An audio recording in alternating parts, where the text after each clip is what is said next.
परमेश्वर कबीर जी एक संत के रूप में पुंडरपुर के पास एक आश्रम बनाकर सत्संग करते थे।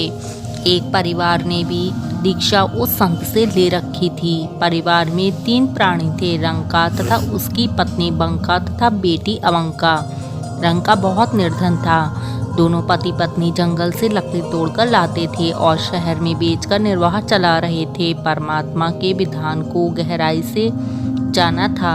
रंका का पूरा परिवार कबीर जी का शिष्य था। जिस समय दोनों रंका तथा उसकी पत्नी बंका जंगल से लकड़ियों का गट्ठा लिए आ रहे थे तो सतगुरु जी अपने शिष्य नामदेव जी को साथ लेकर उस मार्ग में गए। मार्ग में सोने के आभूषण, सोने की अशर्फियाँ तथा चांदी की अशर्फियाँ तथा सिक्के डालकर स्वयं दोनों गुरु शिष्य किसी झाड़ के पीछे छिपकर खड़े हो गए और उनकी गतिविधियां देखने लगे। भक्त रंका लकड़ियां सिर पर लिए आगे आगे चल रहा था। उनसे कुछ दूरी पर उनकी पत्नी आ रही थी। रंका जी ने उस आभूषण तथा अन्य सोने को देखकर विचार किया कि मेरी पत्नी आभूषण को देखकर दिल डगमग ना कर ले, क्योंकि आभूषण स्त्रियों को बहुत प्रिय होते हैं। यह विचार करके सर्वधन पर पैरों से मिट्टी डालने लगा।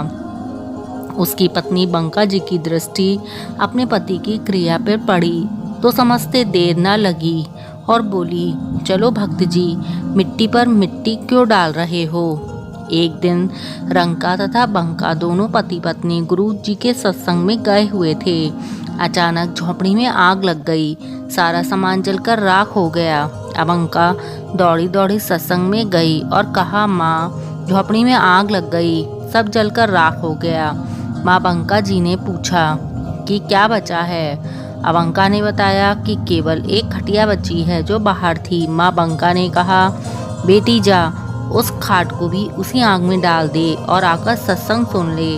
कुछ जलने को रहेगा ही नहीं तो सत्संग में भंग ही नहीं पड़ेगा। लड़की वापस गई और उस चारपाई को उठाकर और उसी झोंपड़ी की आग में डालकर आ गई और सत्संग में बैठ गई। सुबह उस स्थान पर नई झोंपड़ी लगी थी। सारा सामान रखा था। आकाशवाणी हुई कि भक्तों, आप परीक्षा में सफल हुए। तीनों सदस्य उठकर पहले आश्रम में गए और झोंपड़ी जलने तथा पुनः बनने की घटना बताई तथा कहा कि हे प्रभु, हम तो नामदेव की तरह ही आपको कष्ट दे रहे हैं। गुरु रूप में बैठे परमात्मा कबीर जी ने कहा, आपकी आस्था परमात्मा में बनाए रखने के लिए अनहोनी की है। आग भी मैंने लगाई थी। आपका दृढ़ निश्चय देखकर झोंपड़ी भी मैंने बनाई है। आप उसे स्वीकार करें। परमात्मा की महिमा भक्ति समाज में बनाए रखने के लिए ये चमत्कार देकर परमात्मा की पहचान देना अनिवार्य है।